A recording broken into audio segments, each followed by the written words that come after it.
You're like a circle that floats around me, keeping me safe and sound. And when I fall, you tied a rope to me. You're blessing me every day. I was down with an illusion, like a sparrow with broken wings. But now I shine with your reflection on me. I'm getting back up on my feet. That you showed up. Hey everyone, Margaret Spence here. Welcome to Inclusion Unscripted. This is our inaugural kickoff of our podcast, videocast. We are live on Facebook, LinkedIn, and YouTube. So welcome to the kickoff. I'm so happy you're here. And we are launching today our weekly podcast every Friday at 2 p.m. Eastern. And we'll have great guests and great people coming on. So let's talk about Inclusion Unscripted. Inclusion Unscripted is where we come live to talk about diversity and inclusion, women's leadership development, career advancement, all the things that make up the employment track for diverse people. And it's unscripted because I'm not necessarily using a script. A lot of it will be free form, and a lot of it will be what we maybe need to talk about that we don't talk about. So let's start there. So welcome. I'm Margaret Spence, for those of you who don't know me. I am the founder of the Inclusion Learning Lab, and the Inclusion Unscripted podcast is hosted and sponsored by the Inclusion Learning Lab. A little bit about me. I've been a consultant for 20 plus years. I do consulting in the HR space as well as diversity, inclusion, women's leadership development. And about a year and a half ago, I decided that we needed another venue for DE&I. Not that there's not a lot of stuff out there right now for HR professionals, but for people doing the work of DE&I, it is exhausting. It is challenging. It stretches every part of us all the time. And so Inclusion Unscripted and the Inclusion Learning Lab is here to offer a safe space for those of us doing the work of DE&I. We're not here to reinvent the diversity wheel. That's not why we're here. What we're here to do is to give us a safe space to have the conversations that we are not able to have. The conversations that you are probably having in your head with your close circle of friends, the conversations around the struggles of getting your organization, your company, the place you work for, to embrace DE&I fully. And that's really what we're doing. That's what we're talking about. I could tell you, one of the struggles that I've had as I'm working through doing DE&I is staying and maintaining the resilience, showing up on the Zoom calls with a smile on my face when, boy, I'm struggling to figure out if I'm making an impact with an organization. So Inclusion Unscripted is really your place. This is a place for you to join in, talk about DE&I, talk about the struggles that we're having, talk about the positive things that's going on in the organizations, and really to uplift and build a safe space for us to, embrace the work that we're doing, sometimes thankless work that we're doing. So being able to do that effectively across all platforms that we are on and creating that safe space. So let me tell you a little bit about the Inclusion Learning Lab. The Inclusion Learning Lab is there to foster inclusion and help organizations and organizational leaders build deliberately inclusive spaces. What I know that it's not just the hiring of talent. It's the development, it's the up-leveling, it's the vendor management, it's the access. but it's also the daily work that is required, because just as soon as we get comfortable and we think that we've done it all, and we think that there's nothing left to do with what we are working through, I think the complacency can get in. We may think, okay, I've solved that DE&I problem.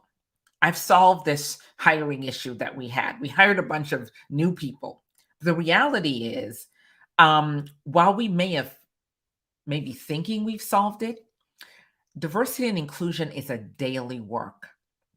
It is a constant getting in the trenches and saying, what did we do right today? What did we get wrong today? What did we figure out in the process of doing this work?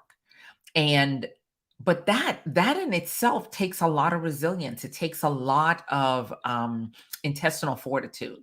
It takes a lot of being able to stick with it, to go back over and over. Last night I was on a program on Clubhouse where they were talking about students and creating safe spaces for students to come in their first job, and making sure that they're resilient on the first job that they get right out of college. So today, we are going to unscript the superpower. So the superpower, why is it that you do the work that you do? So our topic today, our topic for our launch, our inaugural Inclusion Unscripted podcast and livecast, is finding your DE&I superpower. Why you're the right person for the role that you're in right now. But I could ask, are you the right person for the role? Are you the right person to be managing DE&I? And I don't know that we ask that question enough. I don't know that we ask the question around our superpower. What is the superpower that allows us to do this work? Because it's not the work. It's not the job of DE&I. It's not the position that you hold as a diversity manager or diversity leader. That is not what gets you to this place of saying, I can come back tomorrow to do this again.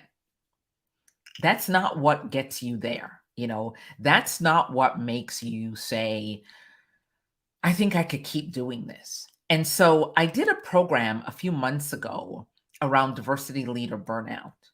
And I had a lot of great feedback, because I don't know that I realized how much people were struggling with burnout when it comes to diversity and inclusion and doing the work of diversity and inclusion.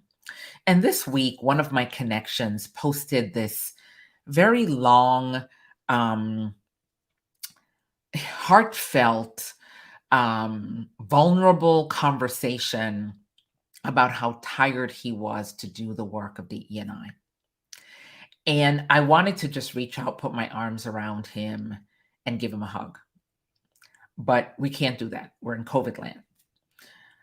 But I don't know that we, as organizations, for those of you in HR who are listening to this, as organizations, I don't know that when you select the person to do the work of DE&I, that you've actually sat down and thought about the work that the individual is doing and the stress related to that, and the process of what it takes to do the job effectively, and what it takes to do the job when you're not getting the results.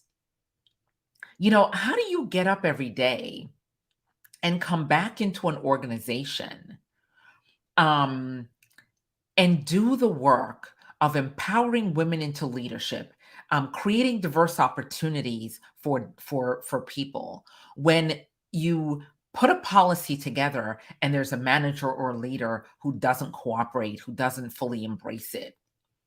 How do you expect people to show up the next day knowing that they're not seeing the results, they're not getting the validation, they're not seeing the movement within the organization? How do we expect folks, as an organizational leader, as an HR director, How do you expect your diversity leader to show up over and over and over and over again every day without a result that they can see, that they can actually see? Here's a result. Here's a movement that we've made. Here's a consistent, sustainable movement towards diversity and inclusion.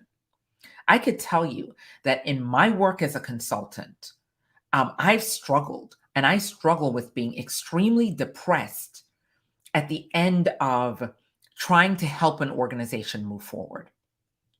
I end up super depressed. I end up distressed sometimes around it. And I had to sit back and say, what is the superpower, Margaret, that you're bringing to this situation? So there's a lot of superpowers that we can bring when we talk about DE&I, you know, and over the last few weeks, I've felt in some moments that I wasn't making a proactive and bold enough impact. I felt oftentimes that even though I laid out a plan, the organization wasn't necessarily going to listen to the plan that had been laid out, that there was still a struggle. And so my team and I sit back at the end of every week and we go, did we make an impact this week?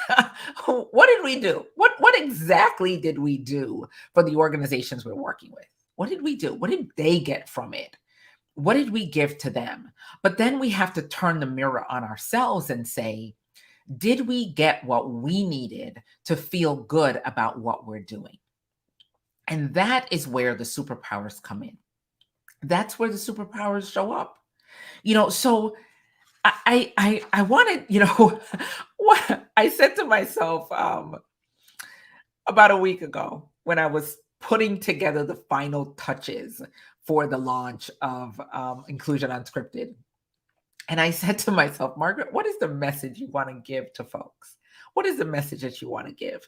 And on that day that I was putting this together, I was biting my lips because there were things I wanted to say and I couldn't say them. And so I stepped back and said, okay, Margaret, you need some superpowers to keep doing this work. You need some superpowers to get up every day and do this work. And then I realized all of you need that superpower. To be effective DE&I leaders, we need diplomacy. Diplomacy is a superpower that we have to engage to do the work of DE&I. It's a superpower. We have to engage diplomacy because here's what I know.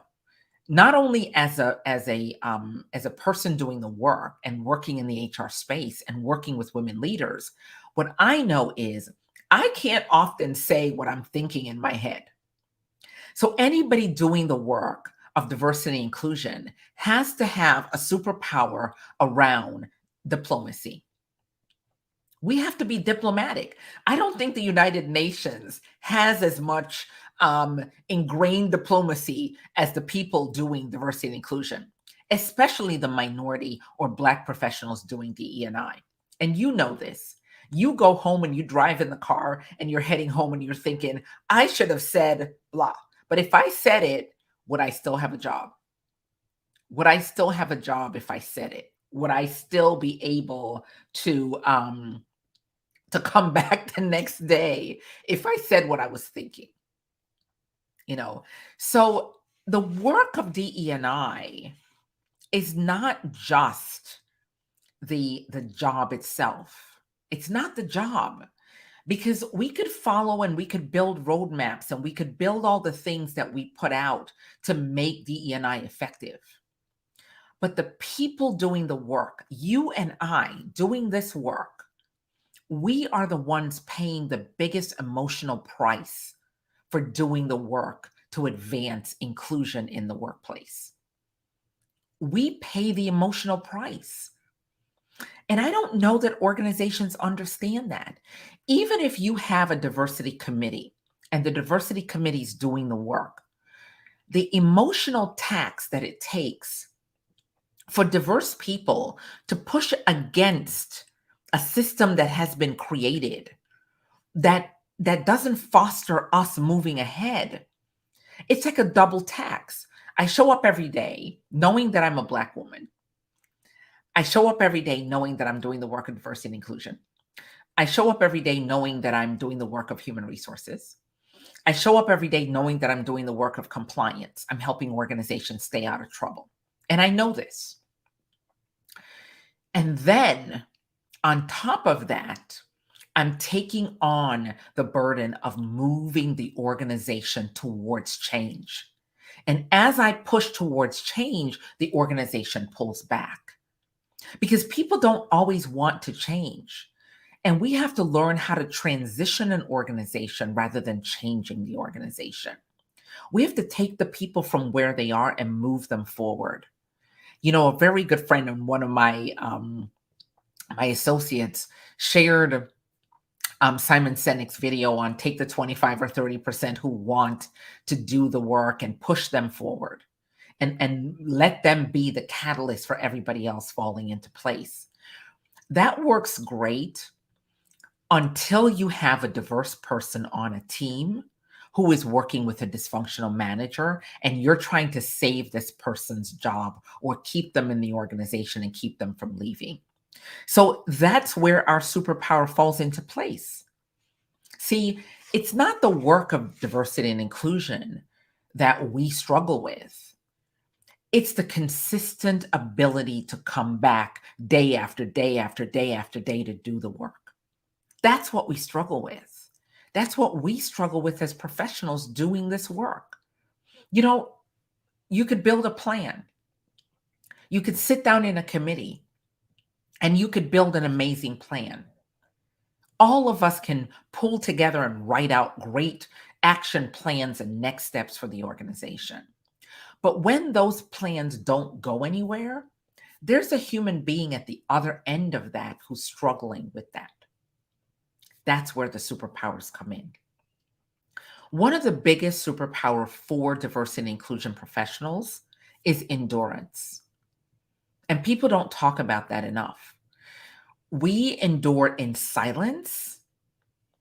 We endure not seeing the movement that we expect. We endure not seeing the movement that we expect. You know, we endure not seeing the movement that we expect. So I'd ask all of you out here, what is your DE&I superpower? If you're doing the work of diversity and inclusion, what is your superpower? What makes you get up every day and come back? What is that power? What's that word that allows you to come back over and over again? See, because I know what mine is. My big one is biting my lips. That's my superpower. You know, some days I do it better than others. Some days my facial expression takes over and you could tell exactly what my brain is thinking.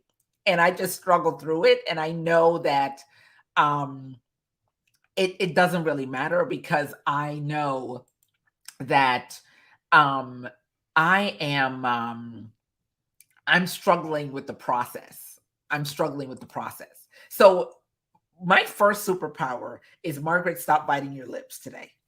That's my superpower, right? And then I have diplomacy because I'm navigating all the spaces. I'm navigating and advocating for the employee. I'm navigating the C-suite and the executive suite or the board or the equity firm that owns an organization. I'm navigating all of those spaces. But then I'm working through my superpower of endurance. My superpower of endurance is the second one that for me shows up. So what's your superpower? What is the superpower that allows you to continue every day doing the work of diversity and inclusion? And maybe you never even thought about that before.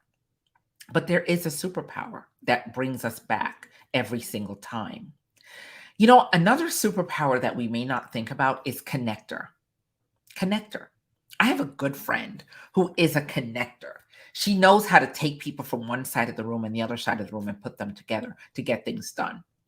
One of the main powers and one of the main skill set that diversity leaders need and must have is that connector ability, because we are connecting people who may not be together, who may not feel that they should be together. And we're having and forcing to connect them together to make sure that the work we're trying to do around diversity and inclusion is productive. And then, and then we are absolutely working through being organizers. I remember thinking, am I a community organizer when I'm working through DE&I? Absolutely. Absolutely. If you're doing the work of diversity and inclusion, you are an organizer because you have to have this organizational skill to take the strategy and turn it into action.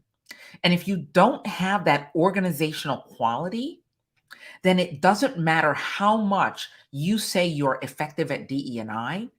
If you cannot connect with diplomacy and organize a system, then you're not effective. Thank you, Inigo, for posting um, about my openness. I want to be open. I want to share my own vulnerability. I'm saying to all of you doing the work of DE&I that this is probably the most stressful role in the organization. And I think it's the role that we underestimate the level of stress and the level of cultural taxation that occurs for people of color doing DE&I work. Because we're balancing seeing what is not good in the organization. And we're also balancing seeing what's so possible if we could get people to shift and change.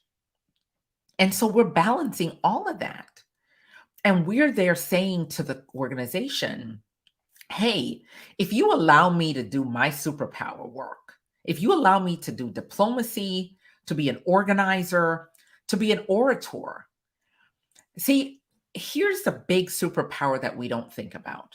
Being an orator, being able to communicate, but communicate with conviction, communicate with purpose, communicate with strength is an essential component of the DE&I work. Because here's how this looks. Yep, I'm in a meeting. The organization's making a plan or policy. I don't really agree with that plan or policy. I shake my head and nod my head. Yep, this sounds good to me. And you know deep down in your soul, you know deep down that you don't agree with the direction they're headed. So do you chip in and turn on your superpower? Or do you, like a violet, shrink and say, it's okay. I'll go back to my office and stew and I'll figure it out, or I'll help them figure it out, or I'll find a different way. It's essential that one of the key superpowers that you have as a DE&I professional is being an orator, being able to say what needs to be said, but saying it with diplomacy and conviction, and saying it so that even though it may not land the way that people want to hear it, it lands in the room. And people can't say, well, I didn't hear that. So we have to be willing to be to take our conviction, take our convictions to the work and be able to say what needs to be said and be able to say it without a lot of fear. If you are living in fear, you cannot do this role effectively. You just can't. Fear is not a part of this role. Fear is not a part of this role. So have you ever asked yourself, am I the right person to be doing DE&I? Is there somebody else in this organization who could do it better? Okay. Have you ever asked yourself that question? And in an organization, what support are you giving your DE&I director, manager, strategist? What support are you giving that person? What are you giving them so that they show back up next week? They show back up every day. They show up in the next Zoom meeting that you have, excited to work on the strategy to build DE&I in the organization. Because if we don't help people find their superpower and bring out their superpower, and your superpower can be your strength. It can be your strength. A superpower can absolutely be your strength. But we have to find it and bring it into the work that we are doing. It's not okay for you to not recognize the power you have within yourself to do the work of empowering diversity and inclusion. It's not okay.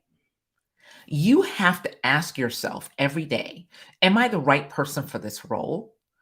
And am I bringing my superpower every day? And what superpower do I need to tap into that I may not have tapped into before? What is that I can tap into that I haven't tapped into before? The biggest superpower that anyone can have within the DE&I role is being an educator. See, it's not about the policies we write. We could write great policies, but if we don't know how to educate people first on what they're doing that's not right, and then educating them on where they could go if they embrace certain skills and components, and then educating and pushing them to gain the skill set necessary to be effective leaders. Because here's what I know, and we're going to talk about this in next week's show. Next week, we're going to be talking about what problem are you trying to solve as a DE&I manager. Here's what I know. We're not trying to solve the problem that we think we're solving, but we're going to talk about that next week. Next week, that is our show. If you are doing this work and you're shaky on your power grab and you're shaky on your power, your ability to bring your power to the table, then you're missing an opportunity to not only protect yourself from a resiliency standpoint, but also to show up with a clear vision and a clear expectation of what it will take to move the organization forward. We have to embrace the superpower that we have. Are you creative? Are you an educator, an orator, an organizer, a writer, a connector? Are you a decision maker?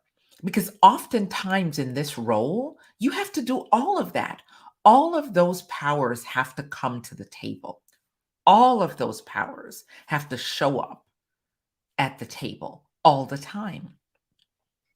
So I'd love to hear what you're thinking. I'd love to hear and listen to read your comments around diversity and inclusion superpower. Is it something you've even ever thought about? You know, as I said, my strength interplays with my superpower, but my strength also is what derails and causes me the most anxiety. Because I want things to happen quickly. I want them to happen now.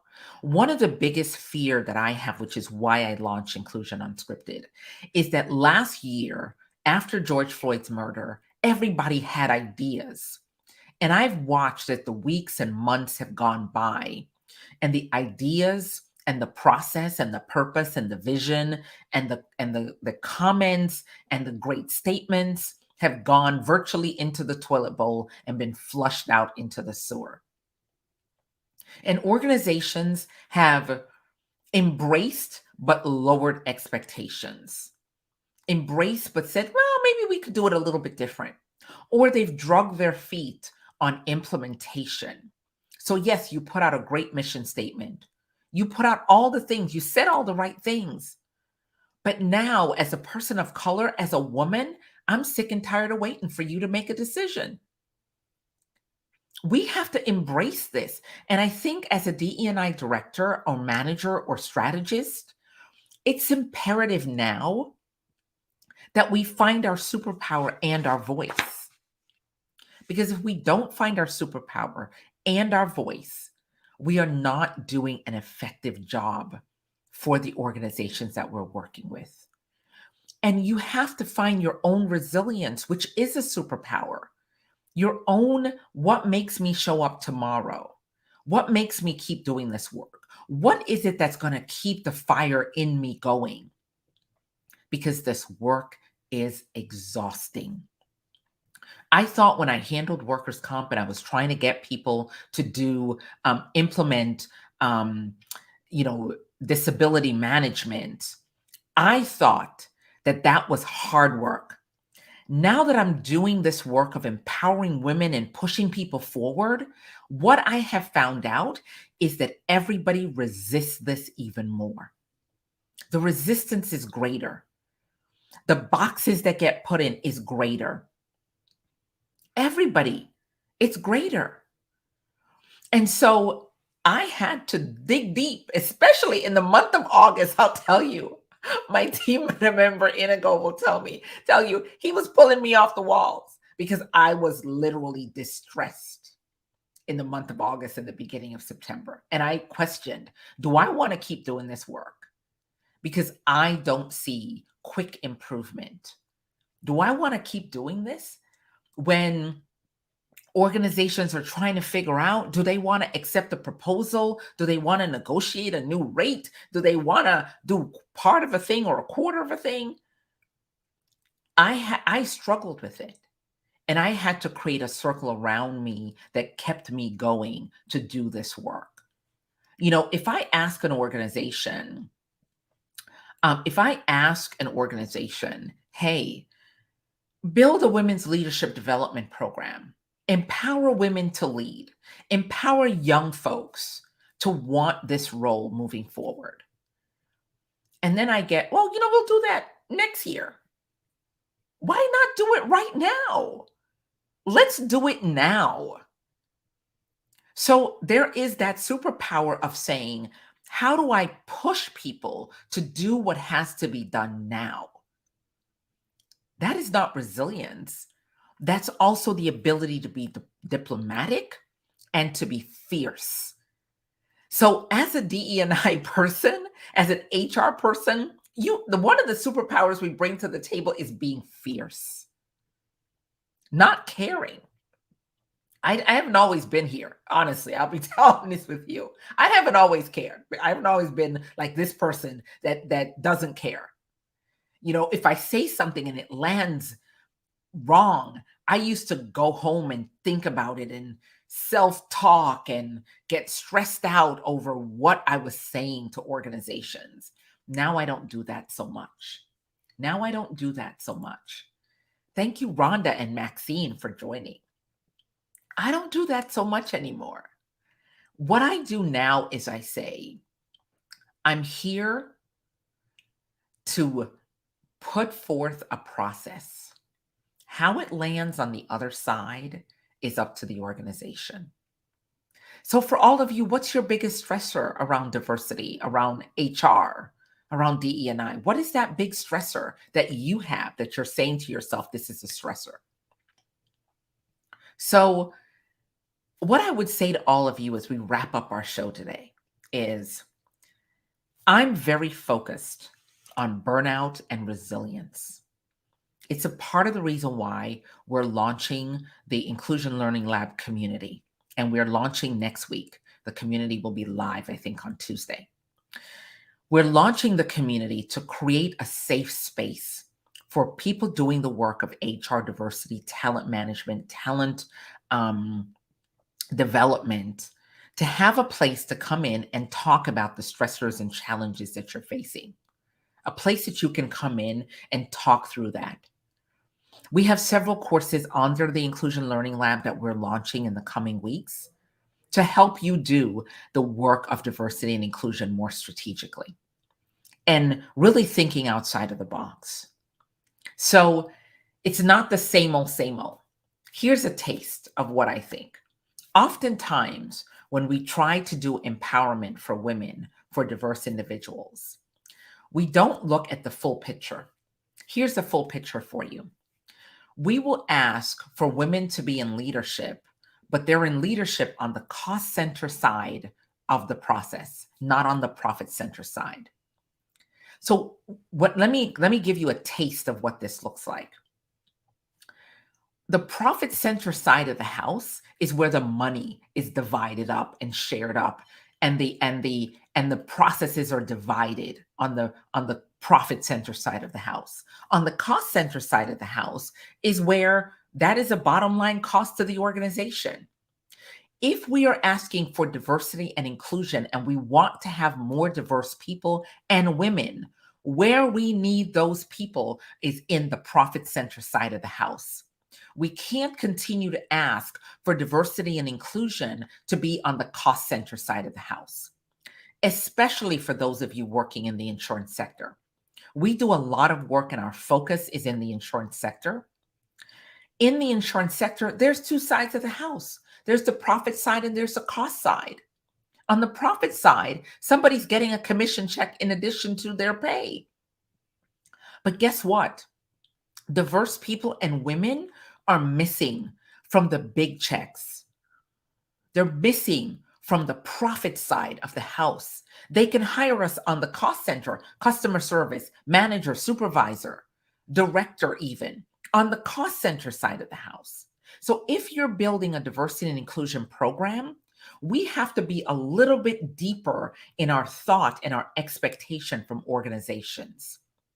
We can't pile ourselves up on the cost center side of the house because when there is cost overrun, we are the first people cut. Because see, organizations don't cut the profit centers. Where the money is being made is always there. Where the cost is being incurred, that's where it gets cut. So if we're building DE&I programs and we're putting everybody in the cost center side of the house, then we're not doing an effective job of building a DE&I program. That's the reality. That's what I'm talking about. That's the shift, the strategic shift on the way that we build diversity and inclusion programs for organizations. So as I wrap up, I'm going to tell you a little bit again. Inclusion Unscripted is every Friday at 2 p.m. Eastern. We go live on LinkedIn, on YouTube, and on Facebook. And we also will go live in our group community. Our group community will go live next week. And we want you to join us. We want you to be a part of the discussion. We want you to be a part of the discourse. We want you to be a part of shaping how we do this best. And Rhonda, you're so right. The biggest stressor, organization doesn't really get what's in it for them other than the basic numbers game. That is so right. That is so right. One of the key things that we're going to do starting next week is we're going to submit this broadcast for HR and HRCI credit. So we're going to be able to offer CEUs for the watching of this program, and we're going to be able to offer CEUs for this. Yep. Thank you. Yes. Wow. Cost center, profit center, food for thought. Absolutely. Absolutely food for thought. That is the biggest game changer. So here, let me give you a little bit about cost center, profit center. On the profit center side of the house, when you quit, they give you a check, right? When they fire you, they have to give you a check. That's the difference. They have to give you a check to leave. So oftentimes we're on the cost center side of the house, and on the cost center side of the house, somebody else is making the profits and we're getting a paycheck. And we're sitting there waiting for our 5%. But somebody in your organization is on the profit center side and they're getting a check on top of their paycheck. They're getting to slice the pie and divide it up. Take a good look at organizations, the upper level of the leaders, often white men. We're missing there. And we're not preparing ourselves to get into the profit center side of the house. So I want all of you who are doing the work of DE&I to stop accepting and asking for the normal. Stop asking for the normal. We want more Black people. No, we want more Black people who have access to the profit center in your organization. That's the ask. We want more women who have access to the profit center in the organization. That's the ask. That's what this looks like. That's what makes this different. That's what makes this different. In the insurance world, that is the difference between us retiring comfortably or us struggling for the rest of our life. Because when the paycheck is done, we have nothing but the 401k that we had to invest in. We didn't get a share of the profit. And one of the things that happens, especially in new companies that are starting up, we don't end up at the table where equity is being divided. We end up at the table where equity is already divided, and we're just given the worker beaver role. We're just given the worker beaver role.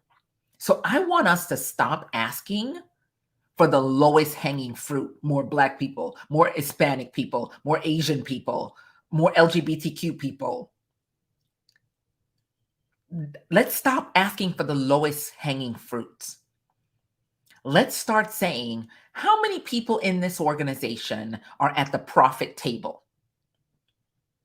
And how do we get more of us at that table? What is that going to look like, organization? What is that going to look like? See, this is the reason why I launched Inclusion Unscripted, because I want to tell you what I've been thinking. And we'll have guests on, and we'll bring people to the table, and we'll talk about all kinds of dynamic things around diversity and inclusion and women's leadership development and career management. Because what I know is if we don't get more strategic, 30 years from now, when I'm like not doing this and hopefully still alive, my dad is 92, so maybe I've got a shot at being 100. When I'm not at this table anymore, I want to have someone being able to verbalize what I'm saying without fear, being able to say what I'm saying without fear. So join us every week, Fridays at 2 p.m. Eastern, for Inclusion Unscripted Live. Next week's program, if you are a diversity leader or a women's leadership development manager, talent acquisition, talent development, recruiter, all of you trainers, what is the problem around diversity and inclusion that you are trying to solve? And here's a little hint: it's not diversity and inclusion. You're not trying to solve that. That's not what you're trying to solve. You're not trying to solve diversity and inclusion. You're trying to solve something else. The question is, have you figured out what that something else is? So for all of you that joined us live, thank you so much for our inaugural kickoff. I'm too excited about this. Too excited about this. Here's one of our comments. Wow, cost center versus profit center. One of our other comments, this was useful info. If anyone could implement this agenda, it's you. You have the superpower. Thank you so much. And connecting the right players, the right stakeholders, we can help you bring diversity to the organization. Absolutely. And love this, Margaret. Glad it's more than one time. Must be an ongoing conversation so growth can continue and won't drop off the wayside. So thank you all for joining us. I cannot say enough how happy I am to get this off the ground. We are always going to be 45 minutes on our program, and we will be live again on Friday. So thank you for all of you that showed up for me today. I appreciate all of you, and thank you again. Inclusion Unscripted, brought to you by the Inclusion Learning Lab, and my name is Margaret Spence. Enjoy and continue to watch and continue to show up to support us as we move forward. Thank you again.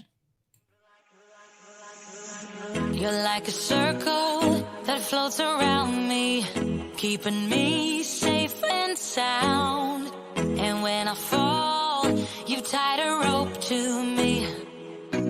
You're blessing me every day. I was down with an illusion, like a sparrow with broken wings. But now I shine with your reflection on me. I'm getting back up on my feet. That you showed up. Thank you again. I was enjoying the music and dancing along to it. So thank you. Have a wonderful rest of your day and see you next week, 2 p.m. Eastern time for Inclusion Unscripted.